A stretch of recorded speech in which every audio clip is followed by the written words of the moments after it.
Bueno, muy buenos días a todos y a todas. Les damos una cordial bienvenida a quienes nos acompañan esta mañana en el conversatorio Alimentación mundial y cambio global, retos y perspectivas, con el que iniciamos la actividad académica de la Facultad de Medicina, Veterinaria y Agronomía de Universidad de las Américas. Antes de comenzar, les comentamos que la actividad cuenta con intérprete de idiomas. Para seleccionar el idioma de su preferencia, pueden pulsar el botón situado en la barra inferior en el extremo inferior derecho. También contamos con intérprete en lengua de señas chilenas a cargo del Instituto Enséñame, quienes han colaborado en este ciclo institucional. Si desean realizar sus preguntas a los expositores sobre sus ponencias, las pueden escribir en el chat que está dispuesto en el Zoom. Al finalizar, cada expositor habrá un espacio de tiempo para que las conteste. A continuación, saludamos a quienes nos acompañan esta jornada. Lorena Jofré, decana de la Facultad de Medicina, Veterinaria y Agronomía de Universidad de las Américas, a las autoridades institucionales y académicas de la universidad y a nuestro cuerpo académicos y estudiantes y egresados. Y de manera muy especial a los expositores que hoy nos acompañan, a la doctora María Neira, directora del Departamento de Salud Pública y Medio Ambiente de la Organización Mundial de la Salud, y al profesor Sir Charles Godfrey, académico de la Universidad de Oxford y director del Instituto Martin School de Inglaterra. A continuación dejo con ustedes a Lorena Jofré, decana de la Facultad de Medicina Veterinaria y Agronomía, quien compartirá unas palabras de bienvenida. Muchas gracias, Karen. Muy buenos días a todas y a todos. Es un honor darles la bienvenida a la inauguración de Actividades Académicas de la Facultad de Medicina Veterinaria y Agronomía de Universidad de las Américas. Saludamos, por supuesto, cordialmente a todas las autoridades que nos acompañan, directores de escuela, directores de carrera, cuerpo académico, estudiantes, egresados, y por supuesto a todos aquellos que nos acompañan en esta significativa actividad que marca el inicio de un nuevo año académico. Agradecemos de manera especial también a nuestros distinguidos invitados, a la doctora María Neira y al doctor Charles Godfrey por haber aceptado nuestra invitación. Sin duda su presencia nos enriquece profundamente en esta jornada y representa una gran oportunidad para el diálogo académico y la reflexión crítica en torno a temas de alcance mundial. La doctora María Neira ha liderado por décadas iniciativas estratégicas que integran la salud humana, el medio ambiente y el desarrollo sostenible, aportando evidencia científica clave para la formulación de políticas públicas a nivel internacional. El doctor Charles Godfrey ha realizado importantes contribuciones en ecología de poblaciones, seguridad alimentaria y sostenibilidad agrícola. Su trabajo ha sido fundamental para entender cómo deben transformarse nuestros sistemas agroalimentarios frente a desafíos también del cambio global. La temática de hoy, sin duda, nos convoca a la alimentación mundial en el contexto del cambio global. Es sin duda una de las más urgentes y complejas tareas que enfrentamos como humanidad. Nos invita a mirar críticamente cómo producimos, cómo distribuimos y cómo consumimos el alimento, en un mundo sometido a presiones ambientales, sociales y también económicas. Desde nuestra facultad reconocemos que este desafío requiere un abordaje multidimensional, que integra saberes diversos, rigor científico y también compromiso ético. En este sentido, nuestra labor se articula en torno a tres pilares fundamentales. Como ya todos saben, lo más importante para nosotros siempre es la docencia, tanto en los niveles de pregrado y posgrado, formar profesionales capaces de comprender e intervenir en estos sistemas complejos con una mirada crítica y una sólida base científica es nuestra tarea principal. Pero también la investigación, y a continuación vamos a estar mostrando algunas imágenes de trabajos que han realizado nuestros investigadores y que aportan no solo a la investigación, sino que también a la vinculación con el medio. Y justamente la investigación orientada a generar conocimiento aplicado y pertinente, con énfasis en nuestras líneas de investigación como One Health, sustentabilidad agroambiental y bienestar animal, entre otras, que abordan de forma integrada la salud humana, animal y ambiental, así como el desarrollo de sistemas agropecuarios resilientes y respetuosos con los ecosistemas. Este trabajo busca no solo aportar evidencia científica para la toma de decisiones, sino también ofrecer soluciones concretas a desafíos actuales y futuros de nuestros territorios. Y finalmente, la vinculación con el medio, una tarea importante para nuestra facultad, mediante la cual mantenemos la relación activa y bidireccional con el medio, con nuestro entorno social, con nuestro entorno productivo, generando impacto desde el trabajo colaborativo con comunidades, organizaciones y también sectores productivos. Profundizar en el tema de la alimentación mundial no es solo una responsabilidad científica, sino que también ética. Implica prepararnos para escenarios futuros en los que el cambio climático, las migraciones, las crisis internacionales y la creciente presión sobre los recursos naturales afectarán directamente la disponibilidad, el acceso y sin duda la calidad de los alimentos. Implica también repensar en modelos de producción y consumo, considerando impactos sobre la salud humana, la biodiversidad y el bienestar animal. Como comunidad académica nos corresponde formar profesionales y generar conocimientos que justamente contribuyan a enfrentar estos desafíos con visión de futuro, responsabilidad social y compromiso con la sostenibilidad. Así que desde ya y nuevamente agradecemos la presencia de nuestros expositores en esta jornada y por supuesto también los invitamos a todos a participar a través de sus preguntas y comentarios a través, ¿no es cierto?, de las presentaciones. Bueno, sin más preámbulo entonces vamos a presentar nuevamente y dejo con ustedes a Sir Charles Godfrey, académico de la Universidad de Oxford y director del Instituto Martin School de Inglaterra, doctor en Ecología Comunitaria del Imperial College de Londres, en Reino Unido. Presidió el grupo principal de expertos del proyecto de la Oficina de Ciencias del Gobierno del Reino Unido sobre el futuro de los alimentos y la agricultura. En 2017 fue nombrado caballero en los honores por sus servicios en la investigación científica y el asesoramiento científico al gobierno. Espero, doctor, haber resumido de buena manera su currículum, este mini currículum, y les damos el pase para comenzar la primera presentación. Muchas gracias. Thank you very much indeed for that kind introduction. I am now going to share my screen. Sorry about so that's the title of my talk. Thank you so much for inviting me to address you today. I have two regrets. The first is I have visited Chile 3 times in the past. I think it is one of the most beautiful countries on earth. It is a great sorrow for me that I am sitting in Oxford rather than with you in Santiago. And my second regret is that despite having visited Chile 3 times and other Spanish-speaking countries, I'm afraid I only speak English. So do forgive me for speaking in English rather than in Spanish. So I want to explore various aspects concerned with the challenge of feeding the world healthily, sustainably, and equitably. And I'm going to divide my talk into 2 components. The first, which will be the shorter, is to explore some of the challenges ahead. And then the second is to look at what we can do about it. So let me begin with the challenges. So as Lorena suggested, my disciplinary background is in biology and in population biology. And my title at Oxford is Professor of Population Biology. And I think one of the most extraordinary things that has happened in my adult lifetime is that we can see the growth in the global population decelerating. We will probably hit the maximum number of people on Earth sometime this century or early next century. Already, we've probably gone through what might be called peak children. Probably nowhere, at no time in the future, will there be more children alive than there have been over the last 10 years. And why is this significant? Well, if you look back at the history of people worrying about food, there has always been the concern that global population growth will outpace our ability to feed the population. This is particularly associated with the name Thomas Malthus, one of the founders of the subject of economics, writing at the end of the 18th century.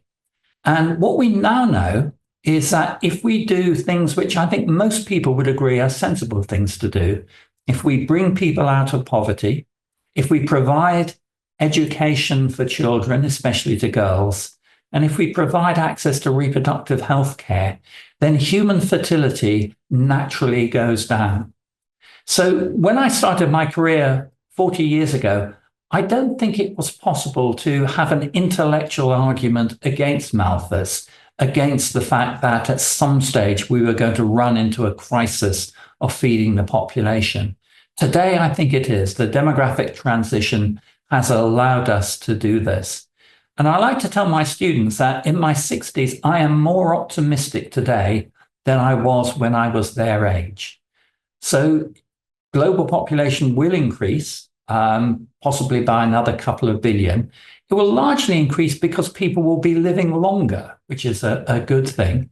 And although that is a challenge, it is very much a doable challenge. So let me begin with, I'm going to be talking about some of the challenges for feeding the world. Let me begin by what I think is a very cheerful thing, that the challenges of feeding the world is certainly doable. Now, having said that, that doesn't mean that we don't have challenges. And in this slide, what I've done is I have plotted the meat consumed per person against the GDP per person of different countries. And don't worry too much about where the individual countries are. But what you can see is that there is a relationship between meat supply and income. As people get richer, they demand a more varied and more complicated diet, including eating more meat. And why is this significant? Well, eating meat requires more resources, more land, more water, more inputs than eating vegetables, eating plant-based foods. Essentially, plants convert sunlight into food. Animals are an extra step, so sunlight into plants, into food, into meat. So as populations become richer, as people come out of poverty, a good thing, they will demand more. They will demand food that requires more resources for their production. But nevertheless, that still is encouraging because the underlying trend of population growth is decelerating and, as I said, is likely to come to a plateau this century. So that's the sort of demand side. One of the major challenges on the supply side, as Lorena has already said, is the challenges around climate change. And climate change and food production, they interact in two main ways. And first is that food production could be severely affected by global heating. And one only has to look at the news over the last couple of years, the major wildfires in Australia, the major flooding that we had in Pakistan, the heat dome, the intense heat spell that one had in India 18 months ago, where it's so hot farmers could not go into the field. We're going to see in large areas of the world that agriculture, that food production as currently practiced today, will have to change going on into the future. And in some places, it may not be possible to grow food there at all. In other places, land will come into agriculture. But that is a major challenge that we have to think about going ahead. The second area is that the food system is one of the components that is driving climate change. And I want to illustrate this by a thought experiment that was done by a colleague of mine in Oxford, Mike Clark and colleagues, and was published a couple of years back in the scientific journal Science.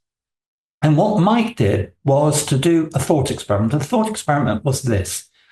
Let us suppose that we have decarbonized every other sector in society. So we have completely carbon neutral travel, we have carbon neutral industry, we have carbon neutral heating. So we've solved all the climate change challenges in all aspects of our society, except from one. And the one is the food system. And we assume that the food system, the way we produce food, the way we operate now, continues business as usual to the end of the century.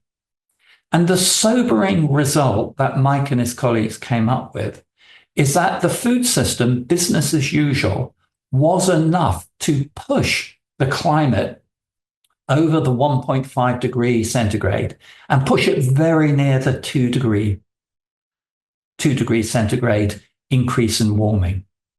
So the conclusion I make from this is that continuing to produce and consume food in the way we do at the moment is just impossible if we have any hope of stopping the planet from heating to levels that are going to be dangerous. So the food system alone could dangerously heat the world. Now, I want to switch back to another aspect of the food system, and this is an aspect that is largely encouraging. So many of you will remember the Millennium Development Goals that were articulated about 1990s. These were the challenges that the global community set each other to achieve before 2015. And there were many of these challenges, but one was to halve the levels of malnutrition over that period. And I think that was the only one of the Millennium Development Goals that were actually met. The Millennium Development Goals have now morphed into the Sustainable Development Goals. So again, for someone of my age, I can remember where there was substantially more famines and malnourishment in the world there is today. And again, I take a very positive message from this. We can do things about malnourishment and about hunger. I should mention that most of the not most of the progress, a large amount of the progress in reducing global hunger and malnourishment was the miracle that was China. So again, I can remember when China in the late 70s, 80s had famines in which literally millions of people die. And now China is essentially a middle-income country. So again, there's some very good news there, I think. And I think it's an encouragement for what we can do if we get development right. And certainly at a time where governments around the world are moving backwards on the development agenda, I think this is something we should remind ourselves with. I would just add one rider to that. If you look right at the end there, where I've colored the curve in red, you can see that there has been an uptick in global hunger and nourishment in the last 5 years. And the inset graph, which is data from the World Food Programme, shows the numbers of people in acute hunger. And so we have seen some moving backwards on the global hunger and nourishment agenda. And this is largely due to more frequent both civil and international wars that we have seen in the last 10 years. And you will know immediately where some of these areas are: North Africa, Sudan at the moment, which is just terrible what's happening there in parts of West Asia. It's an interesting question that whether this uptick in global hunger and malnourishment, is that a part of the food system? Is it a problem within the food system? Or is it something more broadly, something that has gone wrong with our global geopolitics? So that's global hunger and malnourishment. I forgot to show this graph. The World Food Programme, which I think is the most fantastic organization, that shows each quarter they update the hunger hotspots warning. And if you see where the hunger hotspot warnings are, it largely overlaps with where there is civil strife at the moment. Not completely, but there is a very strong correlation there. So hunger is one aspect in the way that food affects our health, but the other is by eating too much food and overconsumption. And forgive me here, I'm going to use data from the UK, which I just have available at the moment.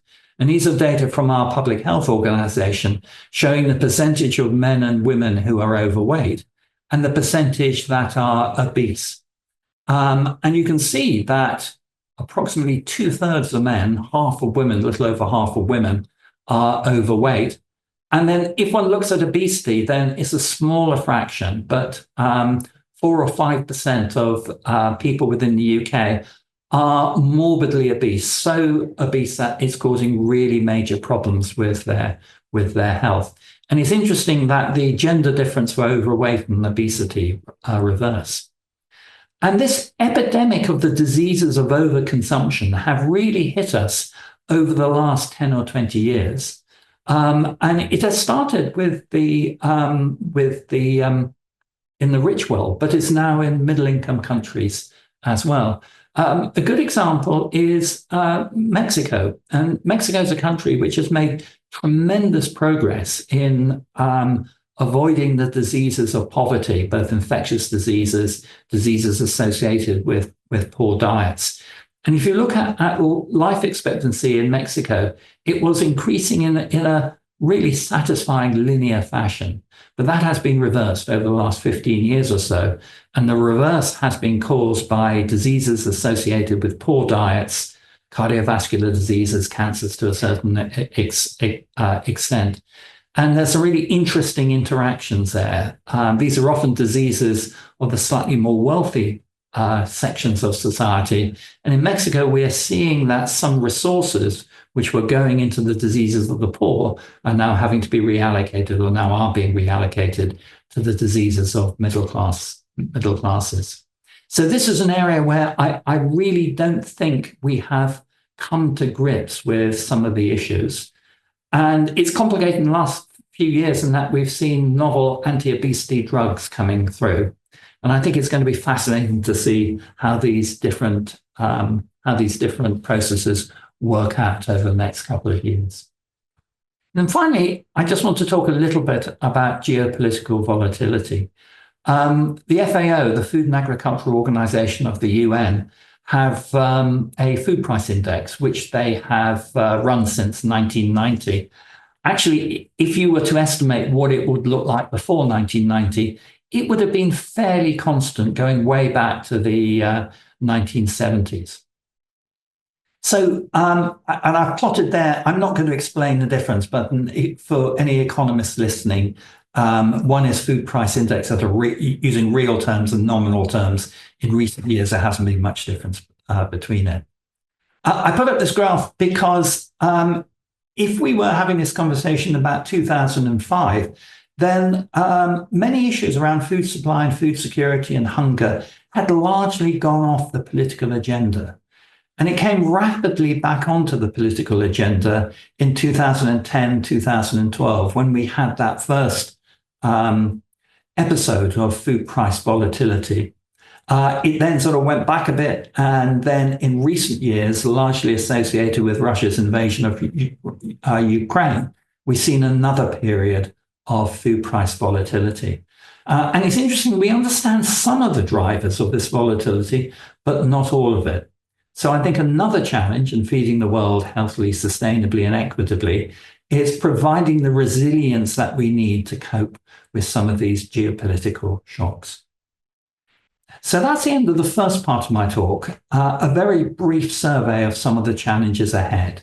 To summarizing, we'll continue to see increasing demand for food during this century. My group and several other groups have tried to make estimates of this, and we reckon that the world will need to produce 30, 40, 50% more food than it does at the moment. But again, as I said at the beginning, this is really encouraging. That's probably going to be a peak. Maybe in 100 years, we'll need to produce less food. So again, I think the pattern of demand growth is very encouraging. The second point I want to make, and make this really strongly, is the environmental impact of food production cannot be ignored. Climate change is going to affect the way we produce food, and how we produce food is going to be one of the drivers of climate change. And certainly if one is being optimistic and looking at the capacity that we have to decarbonize other sectors, there are some really difficult parts of the food sector to decarbonize. And then third point, I beg your pardon, is that the diseases of overconsumption are going to be of increasing importance and an increasing drain on health ministry budgets. And then finally, I think we are in a more uncertain world than we were even 5 or 6 years ago. Not only climate change, but also geopolitical ruptions, as we're seeing right at the moment. And then, of course, we all been through the pandemic in 2020. And let us hope that we will never see a pandemic in our lifetime, another pandemic in our lifetime. But we need to think about this possibility. We need to think about the resilience of global food systems. Okay, so as I said, that's the first part of my talk. I now want to sort of explore what we can do about it. And this is a topic that you can cut in many different ways. And of course, it's really complex. And the way I think about cutting it, the way I think about organizing my thoughts on what we need to do to meet the challenges is in 4 ways. The one is diet change, what we need to do to eat differently. The secondly is how we produce food. And I will argue that we need to sustainably increase production. We need to bear down on food waste. We waste an awful lot of food. And then finally, and this is a slight portmanteau term, we need to improve food governance. We need to improve the way we distribute food around the world. We need to think about the resilience of food systems. Now, in those 4 topics there, I've sort of listed what might be the subjects of 30 lectures, not just sort of the next 20 minutes or so. So I hope you'll forgive me if I go over these things to a certain extent rather briefly, but please do come back with questions at the end. So first of all, let's talk about modifying diets. Now, as I said, if we have any hope about trying to combat global climate change, we're going to have to reduce the amount of emissions from the food system. And what this bar chart shows here is that it shows where the emissions come from the food system. And you can see the different types of food there. And the 2 major components are staple crops and animal products. And animal products in particular are really important. And this is a difficult message for politicians. It's a difficult message for the many people, including in Chile, whose livelihoods depend on producing livestock.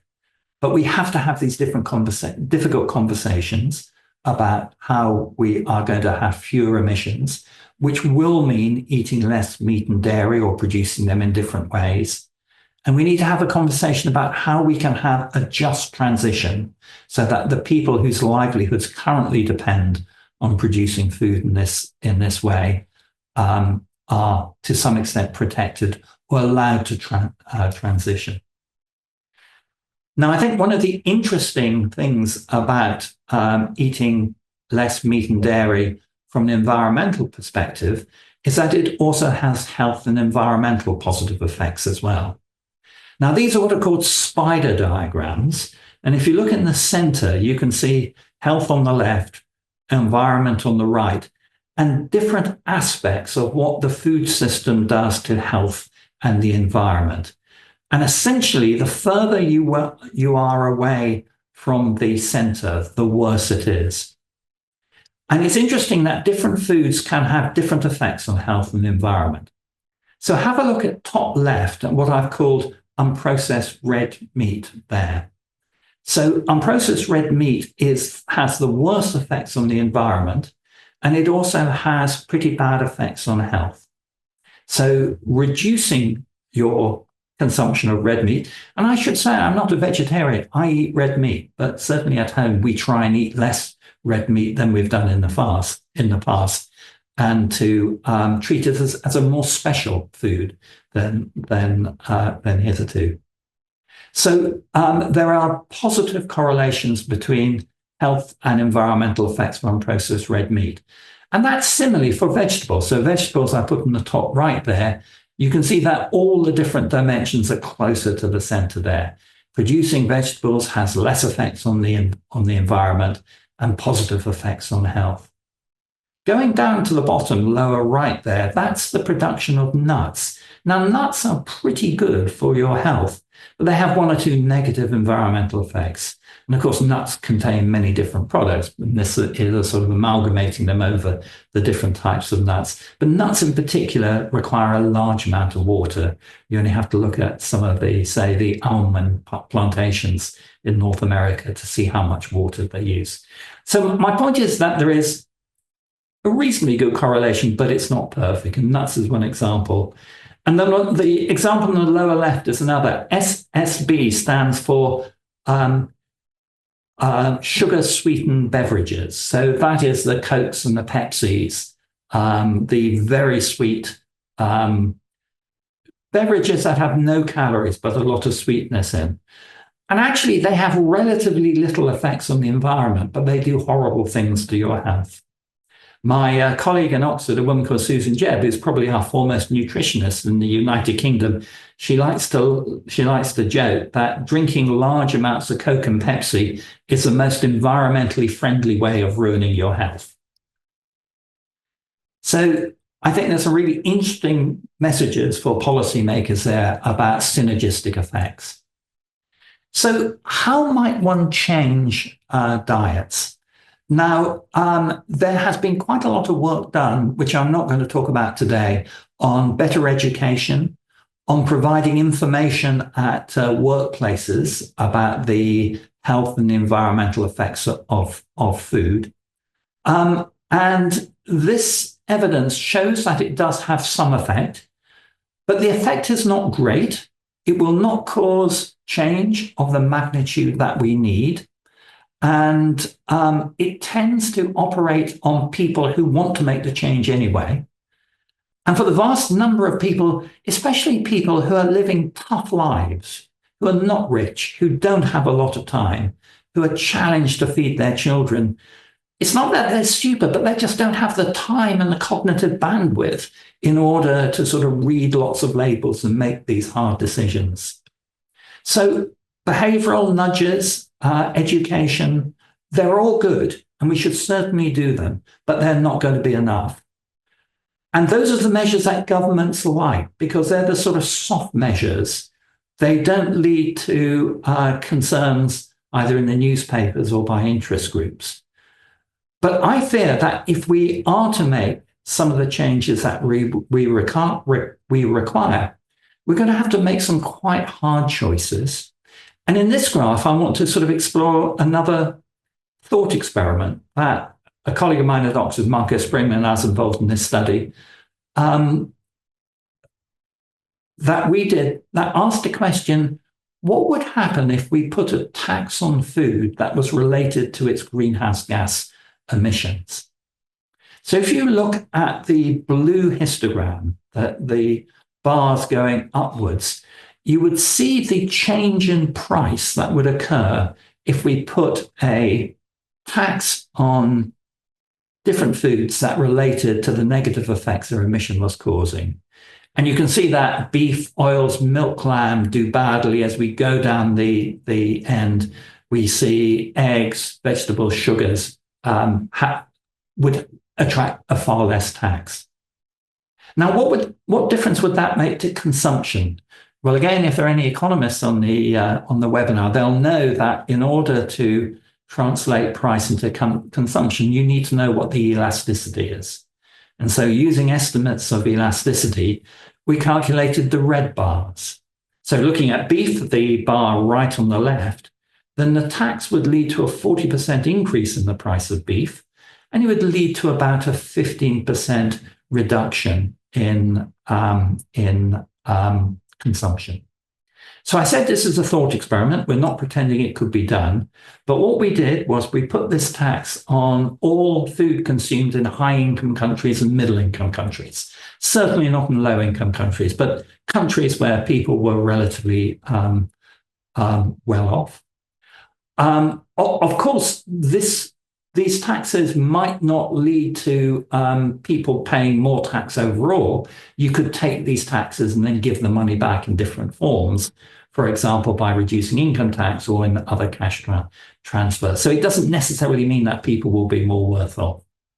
But the point, which is summarized in the block of words on the right, is that if one did this, then each year there would be 500,000 fewer diet-associated deaths, and there would be 1 gigaton of CO2 less being produced in the atmosphere. And that 1 gigaton less, it's about 10% of what we need to do in order to stop the world from heating by more than 2 degrees. So I want to be completely clear that this really is, it's an academic thought experiment. We're not in any sense pretending this could be done. But I think what this does is it shows the policy space that fiscal interventions might have. And looking around the world at the moment, I think that the political acceptance for fiscal measures on food is very low at the moment. But you could imagine if the effects of climate change become increasingly clear, then it may return and go into come up into the political agenda again. So fiscal measures are one way of working. And I'll just briefly describe another regulatory intervention. So this goes back to soft drinks and sugar-sweetened beverages. The UK government in 2016 announced that it was going to tax sugar-sweetened beverages. And what this led was a reduction in the sugar in these beverages, which the industry did by itself. And this was really interesting. I know at the time, both me and my colleagues in Oxford thought that this wasn't a well-designed intervention. And it's one of those nice things where it's really good to be proved wrong. It turned out that in order to avoid the tax, the industry by itself reduce the amount of sugar in its beverages. And similar things have been implemented in different countries, including, I think, Brazil, although I might be wrong there. And a rather nice analysis that has been done shows that the amount of the industry lost no money by doing this. And a large number of children were put on less weight because of it. So it really was an example of a win-win. So finally, I want to talk about one final thing that I think may be a major driver for change here. And I pick on Nestle, but most major food companies have made commitments for net zero by 2050. And again, there's been a bit of backsliding the last couple of years, but many companies are maintaining their commitment to net zero. And when you make a commitment to net zero, you need to look both at your direct emissions, but also your indirect emissions, so up and down the food chain. So if you're a major food company and you are purchasing meat and dairy, those emissions count as what you have to approach, what you have to deal with. And I think companies, Nestle, the big food companies, big food services companies, they're now looking at how they can meet some of the commitments that they have been making. And this is leading to them reformulating much of their food, not getting rid of meat and dairy completely, but substituting at least part of it. And in my opinion, this may be one of the major drivers for changes in diets in the next couple of years. So that was my first part, modify diets. The next part is sustainably increased production. And here I'm really going to skate over what I think are some of the really exciting things that are possible at the moment. In my view, what we have to do is to produce more food from, if anything, less land than we have at the moment. We have a biodiversity crisis. We need land for carbon storage. We need land for urbanization. We need to actually take land out of agriculture for other purposes. And the only way that we can get this to work is by producing more food from our agricultural footprint, but to do it in a way that is more sustainable. And let me just run through some of the things that I think are rather fun. First, I'm excited by the potential for plant genetics and other initiatives for crop improvement. Now, you'll all be familiar with the phrase, the Green Revolution. The Green Revolution was the advances in crop genetics that allowed really massive increases in yield, especially in wheat and maize and rice. I like to show that picture top left, which is by the famous Dutch artist Bruegel from the 16th century. And those are farmers harvesting wheat. And look how tall that wheat is compared with the people. People were a bit smaller in those days, but they weren't tiny. So wheat in those days was 5 foot high. And you can see on the right a modern wheat crop, which is harvested when it's much less. I said 5 feet. Forgive me, I should have said nearly 2 meters or 1.7 meters. And it was those dwarfing genes and other effects that had some really major effects on increasing production. Now, one of the negative effects of the Green Revolution was that in order to get these very high yields, one needed a huge amount of input, so fertilizer, water, and things. And what I'm looking forward to is the next double Green Revolution that will have both increases in yield, but increases in resource efficiency as well. And again, I don't have time to talk about in detail, but there's some really remarkable ideas being explored at the moment.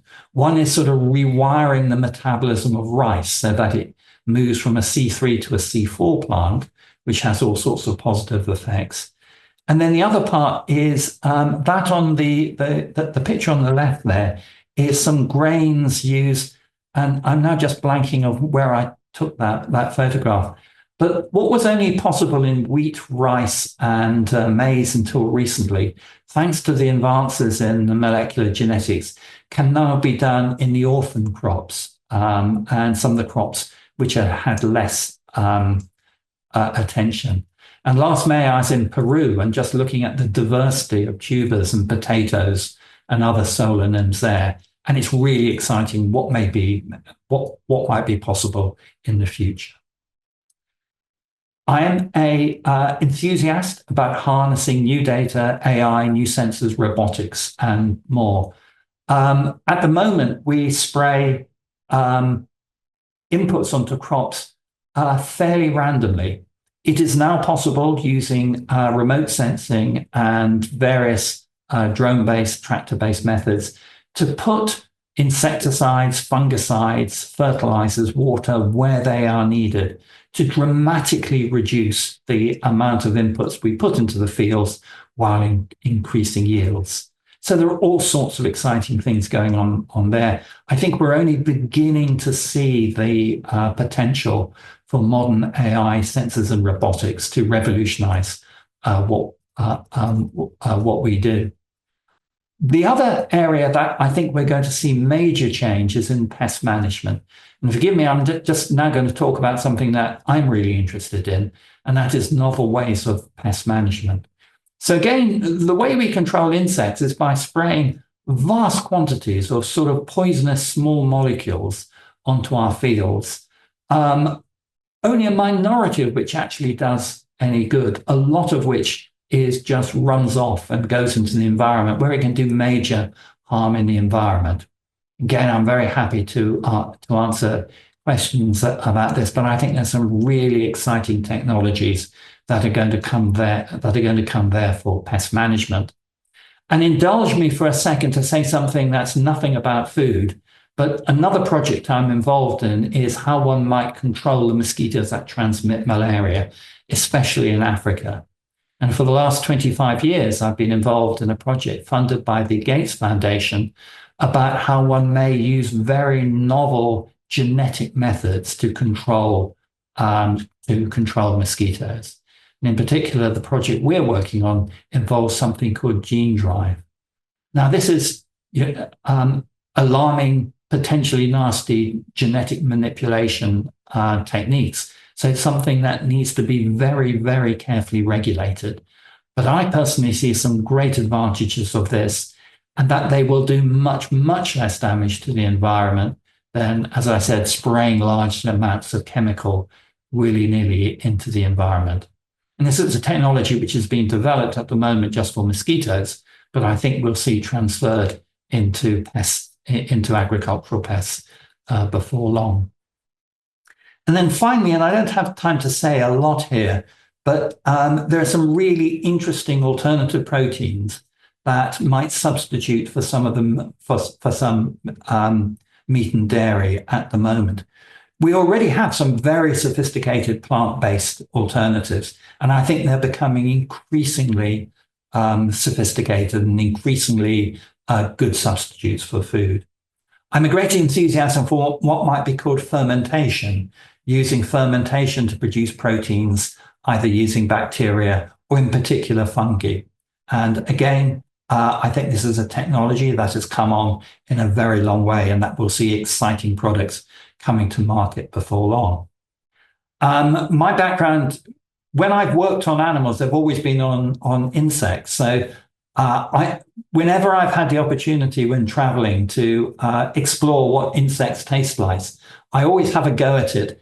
I have to say, to be fair, I've not yet met an insect that tastes better than the sauce in which it is cooked. So I'm not a huge optimist about insects being a human feed, but there's some really interesting projects going about using insects to use leftovers from agriculture to produce protein that is then fed to cattle. And that this may be a way of making more sustainable livestock production, and in particular in the very poorest parts of the world, where people have no alternative but to have livestock-based diets. And there's some exciting projects in the Sahel region of Africa on that. And then I'm sure many of you will have read about the potential of cellular meat and how we might be producing, in the short term, sausages and pâtés and processed meats in the lab, and possibly in the longer term, actually producing textured meats, steaks and things in the laboratory.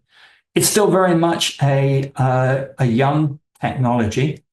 If I was to bet, and I might be totally wrong about this, I would bet that in the next 10 years, we will see really quite a large proportion of the processed meat that we consume in burgers and things like that actually coming from cellular meat. I think, and I might be wrong, it's going to be 20 or 30 years at least before we see lab-grown steak. But this is exciting, and it could both have major environmental benefits and also some health benefits as well. So let me say something very briefly about waste. If you look at the amount of food that's produced globally, the best estimates that probably are about 30% is wasted. Now, not all that waste is going to be avoidable. That top picture on the left, that was an estimate of the amount of waste that occurs from an average English household each year. So you can see that there is a lot of waste there. I think that there are some interesting technological advances that can be that we will see. I think we'll see some smart packaging. Bottom left is some packaging that tells you exactly when the food is going off. Top right is some engineered tomatoes, which have a longer shelf life and a longer life in the home than current tomatoes. Again, it is GM, so it won't be acceptable to some, but there's some interesting technological effects there. I'm a great believer in the circular economy. That slide in the bottom in the middle, the picture in the bottom in the middle, is mushroom production in Kenya, where the mushrooms are being growing on all the coffee granules that are collected from the different coffee shops in Nairobi. So again, a good example of food waste. But there are trade-offs. So on the right, you'll see vegetables, which have a long life because of plastic packaging. But we know that plastic can have major harms in the environment. We know that much of the food that goes off in warm countries is due to poor cooling and not having cool food chains and things. One could bring them in, but they have their own carbon emissions and negatives. So there are trade-offs there. I worry sometimes that people think that reducing waste is a get-out-of-jail card, something that can be done which allows us to avoid having hard decisions about production and diets. There are trade-offs there. We can do things in food, in waste, but it's not a magic bullet. So finally, I want to say a few things about improving food governance. I want to say first something that we're exploring at Oxford at the moment, the project I'm involved with. And then I want to talk about I said right at the beginning that I'm largely an optimist about the food system. But I want to tell you that the thing that keeps me awake at night in the short or medium term. So the project I just want to mention a little bit about is stress testing the global food system. If you'd asked me in January 2020, before the pandemic, before Putin invaded Ukraine, how the global food system would respond to both those very severe shocks, I would have been far less optimistic than as it's turned out. So I think there's some good news there, that there is resilience in the global food system that certainly me, and I think most people didn't think that was there before. But I still think we should be stress testing the global food system. We should be doing the type of stress testing we now do to the international banks that we wished we had done in the early 2000s before the financial crisis. And certainly with colleagues in Oxford, we are developing models where we have a representative of all the trade networks of different foods linking ports to ports, so that we can begin to do experiments. What would happen if the Panama Canal got blocked? What would happen if a war took place in a certain country such that exports were stopped? We're still trying to work out how to incorporate President Trump in the model. That's a bit of a shock, too much for us. And then the final thing I want to say, and this is a thing that keeps me awake at night, and I've got a couple of slides to introduce that. So this is the distribution of large global cities and their growth rates. And the brighter the colors, the faster they're growing. And I suspect that most of you will be aware of the growth of countries in the global south, and in particular in the sub-Saharan Africa. Look at all those orange and red growing countries in sub-Saharan Africa. Countries like cities like Greater Lagos, like Kinshasa, like Dar es Salaam. These are enormous conurbations with 10 to 20 million people in some of them. Now notice that most of them are near the sea. And they're near the sea because they are largely fed from imports. What I've plotted here is the amount of cereal trade from low-income countries. And to the top, the blue, is the amount that's exported. And to the bottom, in orange, is the amount of importing. And the green line is the net imports. So this is something which I suspect you guys will know, but is insufficiently understood, in my view, by politicians. That low-income countries are a net importer of global food, of global grain and things. And what this says to me is that were we to get our international commodity trades wrong, we're going to see some really nasty things happening. Now, this is a graph of the FAO Food Price Index I showed you at the beginning of the talk.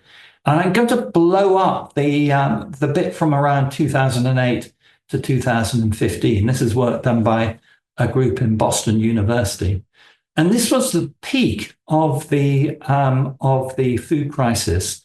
And those are where food riots occurred around the world. And it's largely in Africa, both sub-Saharan Africa and the MENA region, but also some in Asia as well. What this means is that if we get things wrong, if we get a disjunction in global commodity trades, if we don't have a resilient global trade network in grains, then we are likely to see really major problems, in particular in these big global conurbations in the global south. In the past, when most people in rural Africa lived in the countryside, then if you lived in the countryside, there were ways that you could buffer yourself against a famine, so-called famine food. And if that failed, and if you really sadly died, then tragically you died, but you died sort of in the countryside away from many other people. If you get famines, if you get shortage of foods in big global cities of the type that I've just mentioned in sub-Saharan Africa, you're going to get immediate economic and political repercussions. And I think thinking about this is the right thing to do from an ethical point of view. We do need to think about global resilience of the food system. But for those of us in Europe, and I guess also in North America, even if you don't buy my ethical argument, which is what I believe, there's also a selfish argument for it. If you look at the amount of enforced migration that we're seeing, the tragedies of people crossing the Mediterranean, the tragedies of people trying to get into North America. As I said, it's ethically the right thing to do to try and attend to this. But even if you didn't believe this, it would be the right thing to do selfishly for people in high-income countries. So that's what keeps me awake at night. I don't think we fully understand the resilience of the global food system at the moment. So here are my conclusions. Again, I want to be positive. I think there are major but solvable challenges in feeding the global population this century healthily, sustainably, and equitably. There are short to medium term concerns, and I've just talked about one of them.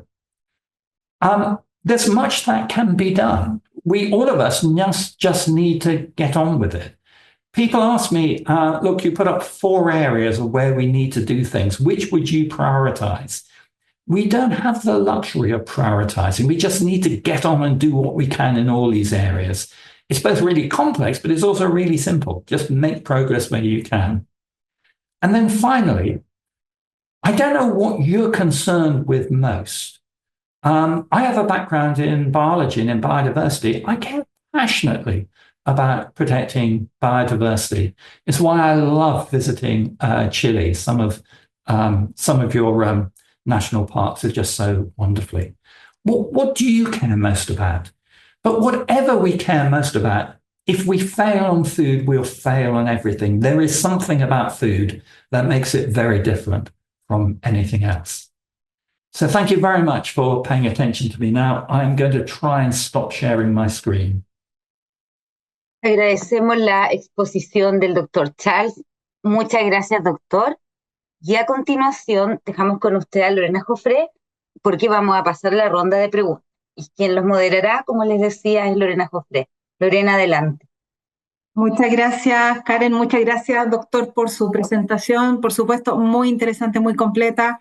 Y bueno, y cómo no saludar a los alumnos que nos están viendo en pantalla y que están escuchando atentamente la exposición del doctor Godfrey y también de la doctora María Neira que se viene a continuación. Tenemos varios cursos que están conectados vía Zoom también, escuchando atentamente las presentaciones.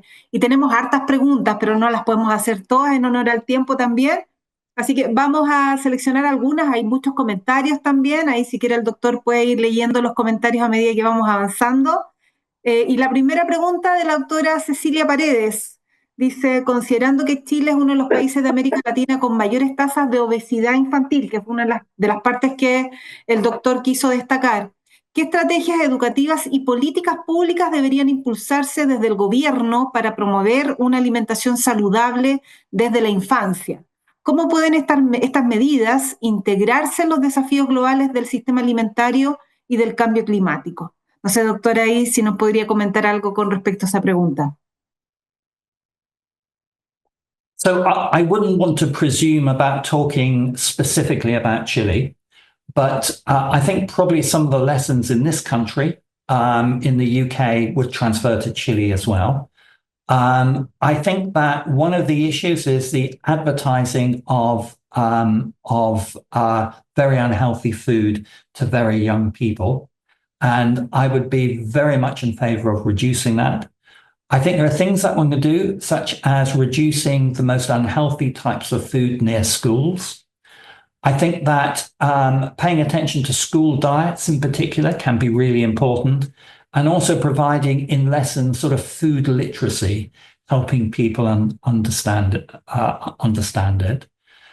And I think an open question, and I really don't know the answer to this, is whether some of the novel drugs that are being produced at the moment, whether in 5 or 10 years they will be a contribution to it. I honestly don't know that.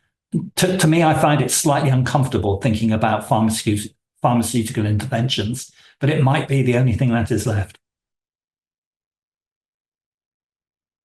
Muchas gracias. Otra pregunta interesante, vamos a seleccionar un par de preguntas más solamente. En Reino Unido dice, hay una ley de agricultura, hay el profesor Valdemar Herrera, que recompensa con dinero público la producción de servicios ambientales como calidad del agua y aire, biodiversidad, salud del suelo, que equivalen a créditos de carbono. ¿Cómo ha funcionado esta política? Pregunta el profesor. ¿Hay mercados de compra y venta de derechos de emisión de gases de efecto invernadero para proyectos agrícolas? No sé si tiene alguna información con respecto a eso. So I rather wish you hadn't asked me that question because it's something I'm very much involved with at the moment. And I'm fairly dispirited with the creation of carbon markets and other green markets at the moment. The UK, like all high-income countries, subsidizes its agriculture. We used to do it using the rules of the European Union. We left the European Union, my view, a bad decision, but we're out of it now. And the one positive is that it has enabled us to think again about how we support our agricultural communities. And there has been a move from simple cash transfers into payment for environmental goods. I think that has the potential for producing really positive effects on the environment, and also for addressing some of the issues around the just transition. If we are going to eat less meat and dairy, then how do we actually support people whose livelihoods depend on that? So I think there's a lot to be done there. I rather wish we had a little bit more political leadership in this area to set the boundary conditions around carbon and other green markets such that the market can then do its magic and then work. Gracias. Y esta es la última pregunta, hay muchas más preguntas, pero la verdad es que, vuelvo a repetir, por temas de tiempo, solamente estamos seleccionando las primeras. Dice, está confirmado que los semáforos nutricionales funcionan en cierta medida. Siempre he pensado que los productos también deberían tener un semáforo de emisiones, tanto las emitidas en la producción como las generadas por el transporte de larga distancia, y podría ser un avance para el conocimiento de esta problemática. Sin embargo, dice, sabemos que existe una industria detrás de todo esto que frena o ha bloqueado muchas de estas iniciativas. Y la pregunta dice, ¿cómo considera que se podría trabajar con las industrias en este tema? ¿Considera que el concepto de desarrollo es algo que también se podría abordar en los debates sobre consumo? Interesante. Yeah. So sometimes the food industry gets a very negative comments, and parts of the food industry deserve it. But the food industry is responsible for providing food to the vast majority of people on Earth cheaply. So we have to not be frightened of criticizing the private sector, but also understanding quite what it has done. I think that, and again, my experience is with Europe, that the more forward-thinking companies are very happy to explore traffic lights. Traffic lights around nutrition are well understood. We in Oxford are working on environmental traffic lights as well. But I will go back to what I'm saying, is that these traffic lights are things, they are good, they do change behavior, but they don't change it at the scale that we require, both to address the environmental or the health aspects.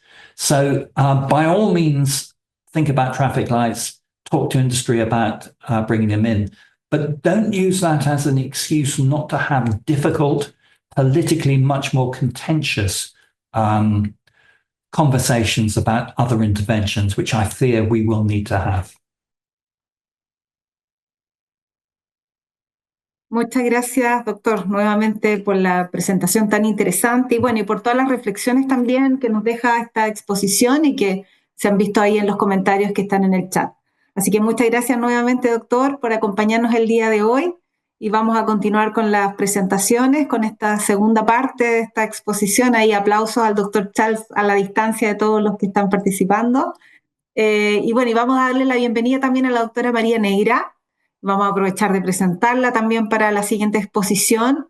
La doctora Neira es máster en salud pública de la Universidad Pierre et Marie Curie de Francia, en París. Trabajó durante 5 años en África como asesora de salud pública en el Ministerio de Salud Pública de la República de Mozambique, en Kigali, Ruanda, además de ser médica de la ONU para el Programa de Naciones Unidas para el Desarrollo. Recibió el Premio Nacional de Estrategia Nutricional y el Premio Mujer Extraordinaria de la Reina Leticia en España. Así que bueno, con eso espero haber resumido de buena manera, doctora, su currículum. Le damos cordialmente la bienvenida, por supuesto. Vamos a continuar esta segunda charla en español, según tengo entendido, pero probablemente el doctor nos va a seguir acompañando algunos minutos y vamos a seguir de todas maneras con la traducción por si hay alguien más que está conectado desde otro país y quiera también continuar escuchando. Así que, doctora, muchas gracias por acompañarnos nuevamente y le damos el pase para su presentación. Muchas gracias, querida decana, y un abrazo a todos en Chile. Encantada de utilizar mi lengua porque efectivamente por trabajo nos toca muchas veces utilizar otra, así que estoy encantada de poder expresarme en español, aunque obviamente mi español no es tan bonito como el chileno, pero ahí nos entenderemos. Encantada también de ver el entusiasmo de los jóvenes estudiantes. Creo que eso es siempre una satisfacción y estará de acuerdo, señora decana, que al final es en ellos en que estamos invirtiendo y son ellos los que de alguna manera van a tener que llevar todo esto adelante y no les dejamos una parte fácil que resolver. Obviamente me ha encantado la presentación del profesor Charles y decirles que ha sido tan completa que creo que lo que voy a hacer es más bien unas cortas reflexiones sobre cómo el sector salud podemos también contribuir a todo esto. Tengo que decirle que de formación soy médico especializado en endocrinología y nutrición y máster en salud pública, pero sobre todo soy médico de formación y trabajo en la Organización Mundial de la Salud. Pero tengo que decirles también que con los veterinarios, con la medicina veterinaria, hemos tenido siempre una muy fuerte conexión por razones obvias. Cuando hablamos de la multisectorialidad, si hay dos sectores que tienen que estar absolutamente conectados, es el sector de la salud animal y obviamente la salud humana, con esa otra pata tan importante de ese triángulo, esa otra punta del triángulo que sería obviamente la salud ambiental. Y en este sentido, creo que vale la pena que no nos olvidemos de estas cosas tan básicas, pero que a veces de alguna manera se nos olvida. Tengo que decirle también que cuando yo trabajaba puse en marcha, tuve el honor de poner en marcha la Agencia Española de Seguridad Alimentaria y Nutrición, ahí fue donde descubrí la labor fundamental que tienen los veterinarios, no los médicos, los veterinarios, en seguridad alimentaria y luego los involucramos también mucho más en la nutrición. Así que de nuevo poniendo toda la presión positiva en sus estudiantes porque son ellos que van a tener que ser los creativos, innovadores y de alguna manera también los que aplican de nuevo, los que ejecutan de nuevo políticas de sentido común. Y aprovecho la presentación del profesor Charles para empezar desde ahí a proponerles una agenda positiva. Hemos tenido un diagnóstico buenísimo de en qué situación está. Evidentemente, la situación de alimentar a estos 10.000 millones de personas que vamos a ser o que van a ser, yo no lo voy a ver probablemente dentro de unos años, va a ser un reto importantísimo, pero que va a requerir sobre todo de una actitud de sentido común, si me puedo permitir decir eso, y sobre todo también de responsabilidad y de tener un mínimo de visión y de asociar ese argumento salud con el argumento de la medicina veterinaria y de la agronomía. 3 cosas en contexto. Una, desde la Organización Mundial de la Salud hace años que hemos hecho un informe donde demostramos que si trabajamos los determinantes ambientales de la salud, podríamos reducir cada año un 25% de las muertes anuales. 25% de las muertes anuales en el mundo, eso significa 13 millones de personas que dejarían de perder la vida porque habríamos controlado y reducido esos factores de riesgo ambientales que además pueden ser modificados. Y proponemos también 3 transformaciones fundamentales, 3 transiciones fundamentales que creemos que desde el ámbito de la salud pública global podemos empujar, pero cuando digo salud pública global, obviamente ustedes también están incluidos. Son 3 transformaciones muy básicas, pero al mismo tiempo trascendentales. Una es la transformación a fuentes de energía renovables. Y todo esto tiene que ver también con las causas del cambio climático, como esas fuentes de energía que estamos usando todavía de una manera masiva, aunque la transformación a energías renovables ha alcanzado este año un pico muy optimista. Esa transformación a fuentes de energía renovables va a condicionar también toda esa presentación que ha hecho el profesor en cómo vamos a transformar ese sistema de producción de alimentos. Hasta que no consigamos esa transformación, y para ello tendremos que usar el argumento salud de una forma muy decidida, debido al hecho de que usamos combustibles fósiles, tenemos cada año 7 millones de muertos debido a la mala calidad del aire que respiramos. Todo eso tiene que ver también con nuestro estilo de vida, con nuestra producción de alimentos, con el transporte de esos alimentos. Evidentemente todo está muy ligado. La segunda transformación fundamental en la cual nos tenemos que todos de alguna manera involucrar de forma muy estratégica es la transformación de nuestras ciudades, de nuestros núcleos urbanos. Y de nuevo, ahí tiene también mucho que ver la agronomía, la alimentación, porque donde viven nuestros ciudadanos ahora mismo, el 50% de ellos es en las ciudades, pero dentro de muy pocos años van a ser el 70% de nuestros ciudadanos que estarán en núcleos urbanos. Y esos núcleos urbanos ahora mismo proveen sobre todo fuentes de alimentación de procesados. Es muy difícil tener alimentos sostenibles, de bajo precio, cuando uno vive en el centro de una ciudad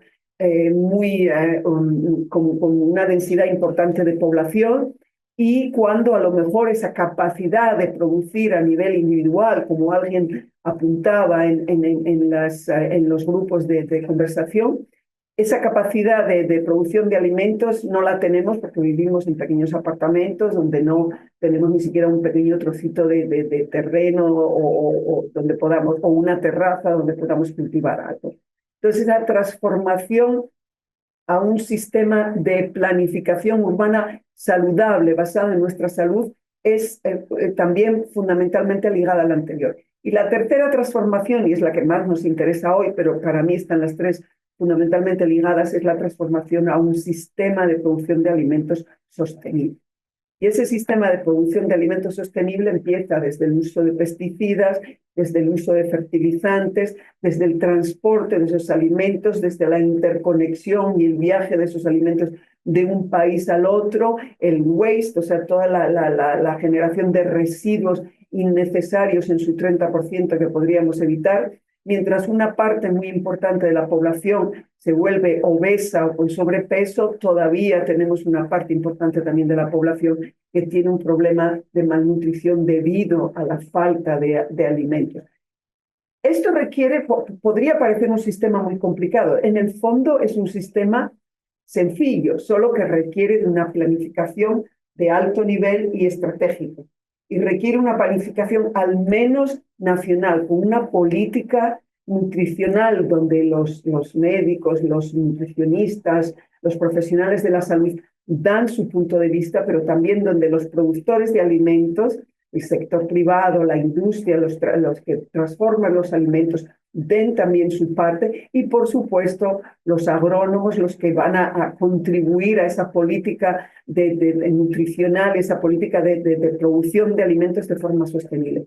Si nos empeñamos en tener políticas separadas y sectoriales, ese pequeño cerebro que va a requerir esa planificación estratégica no va a funcionar. Y ahí es donde está la grandísima dificultad ahora mismo, de poner juntos a los planificadores de las reducciones de emisiones de gases a efecto invernadero, a los que tienen que trabajar en las ciudades para hacer que nuestros núcleos urbanos sean más vivibles, a los que tienen que hacer una producción de alimentos y a los que al mismo tiempo tienen que mantener una economía.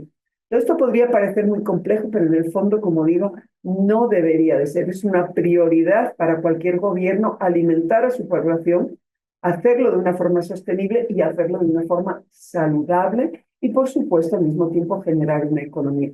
Así que creo que una de las claves en nuevos retos que tenemos enfrente sería cómo nuestros estudiantes, nuestros académicos, producen los mejores papers, la mejor ciencia que demuestre que esa colaboración estratégica a nivel alto gubernamental puede después bajar de una manera increíblemente con resultados y beneficios para la salud, para la economía y para la sostenibilidad fundamentales. Un país que invierte en energía sostenible, un país que invierte en esa transformación de la producción, el consumo, el transporte y la eliminación de alimentos va a ser el país ganador en todos los sentidos, económicamente, de sostenibilidad y políticamente. Creo que para los políticos esto también puede ser un argumento muy bueno. Un punto aquí positivo. Creo que es fundamental, y había una pregunta anterior que decía cómo podemos hacer con todos estos reglamentos, cómo podemos convencer a la población. Bueno, creo que hay una lección que hemos aprendido todos, hay que hacerlo en positivo. La alimentación no deja de ser también un acto hedonístico, en su país y en el mío, España, comer va mucho más allá de la alimentación, es un acto social, es un acto familiar, es un acto hasta político, y por lo tanto hay que darle un aspecto positivo también. No todo puede ser restrictivo, y esto lo hemos aprendido también desde de la Agencia Española de Seguridad Alimentaria y Nutrición, cómo comunicar en positivo, no solo la parte restrictiva, la parte prohibitiva, los semáforos, las indicaciones, sino apuntar también a una comunicación de qué es lo que se puede comer sin crear un elitismo tampoco. A veces hemos creado también elitismos, vegetariano estricto. Bueno, pero ser vegetariano estricto también requiere una economía, también requiere una disponibilidad, también requiere, no todo el mundo, las familias a veces muy modestas, el comer procesado, desgraciadamente, es lo más barato, pero ahí es donde tenemos que poner presión en nuestros gobiernos, en donde tengamos oportunidad de hacer políticas nutricionales, usando la palabra política en el sentido más de población, de interés por nuestra población y de cuidar a nuestra población y de ofrecerles un servicio. Y mi último punto tal vez es que esto es una oportunidad de reinventar la prevención primaria.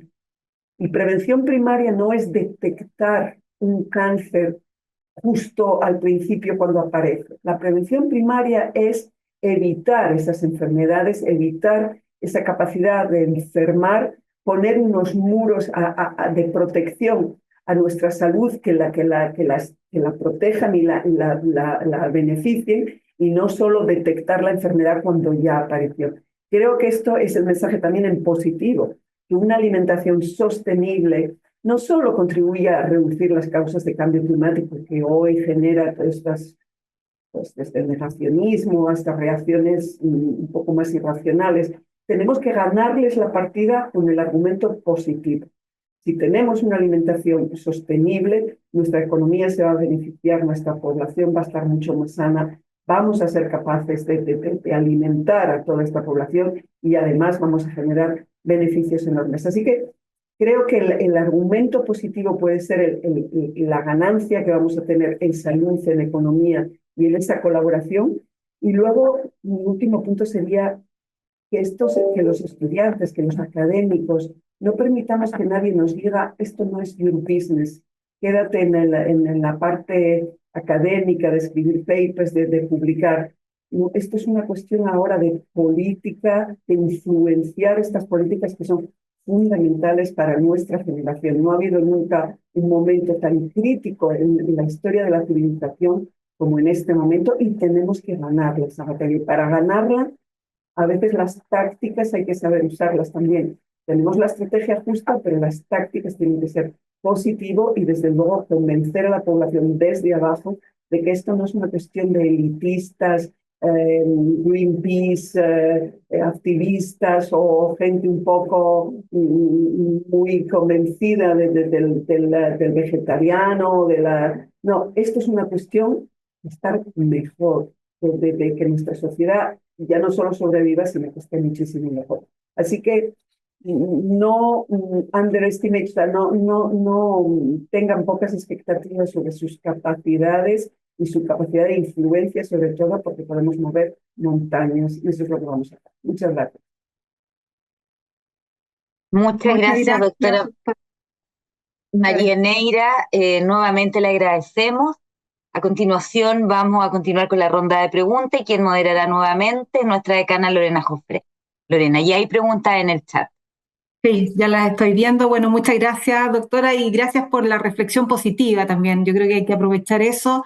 Tenemos un montón de retos, desafíos, pero no nos tenemos que concentrar en lo complejo del problema, sino que buscar las soluciones y avanzar. Yo creo que es súper importante y hay, como ya dije, alumnos de pregrado y posgrado que nos están escuchando. Tenemos también de nuestro magíster, que también es One Health. Así que justamente aprovechando esa complejidad que hay que solucionar y este trabajo interdisciplinario que podemos aprovechar de realizar entre las diferentes disciplinas de esta facultad y de otras, sin duda, vamos a avanzar. Hay algunas preguntas, dice doctora Neira. Quisiera hacer una pregunta respecto a la buena vida y del buen vivir en el futuro. Si bien no directamente relacionado a los alimentos, ¿cómo se gestionan los desechos de los productos alimentarios, envases y también otros elementos que usa la población considerando la sustentabilidad y sostenibilidad? No sé si ahí la doctora quiere comentar algo más específico en ese punto. Y bueno, primero de todo, me encanta lo de la buena vida y el buen vivir. Me encanta, creo que es un concepto importantísimo y es que probablemente sea el concepto que la población más nos va a comprar, ¿no? Más va a aceptar. Me encanta todo eso. ¿Cómo se gestionan los desechos? La respuesta más obvia y tonta que voy a dar es que primero habría que reducir la producción. Creo que es la parte más inteligente sería generar cuantos menos desechos mejor. Y para eso hay muchas iniciativas ahora mismo de reducción de plásticos, como contaba el profesor también, de utilizar materiales que o alimentos que van a poder ser conservados más tiempo. Pero creo que también tenemos que ser conscientes de que nuestro estilo de vida está cambiando. Hay muchas personas que viven solas, con lo cual ese consumo va a ser en unidades individuales, generan también un desecho y pues eso, el plástico, los conservadores, va a ser también un reto. Pero creo que por ahí la producción local, el consumo local de alimentos van a ser fundamentales y luego trabajar con la industria. No nos queda otra, tenemos que trabajar con el sector privado, con la industria de alimentación.